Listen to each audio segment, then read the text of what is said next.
Cool. Right now, I want to venture into a space and specifically talk to my people who are responsible for caring for young people.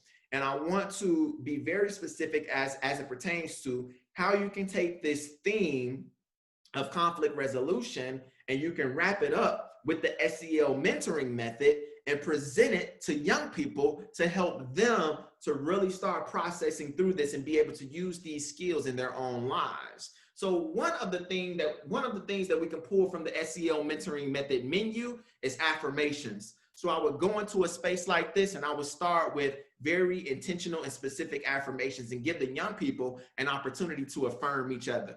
It could have been mindfulness. It could have been breathing practices. I just wanted to pull affirmations because that's what I'm feeling. Number two, when we get beyond those affirmations, I'm going to come into the SEL mentoring space with a hook.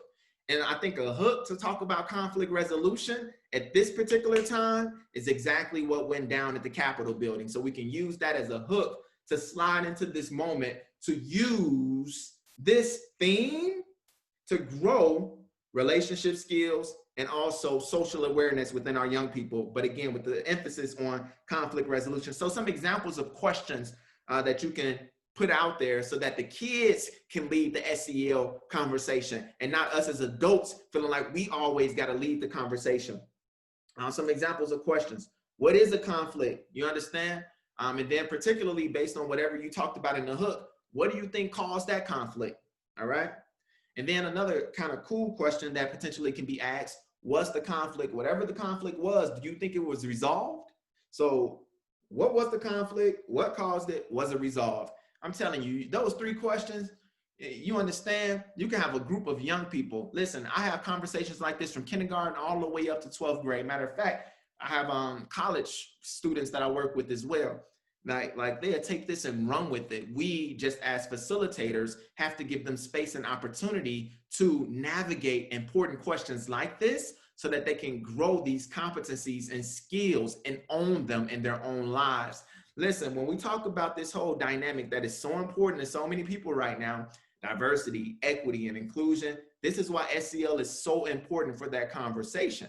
Because SEL affords us the opportunity, unlike any other subject, to give ownership to the young people by way of questions and let them lead the conversation, suffice it to say. Now, again, flowing from the SEL mentoring method, which says that there is a menu of SEL strategies that we can pull from.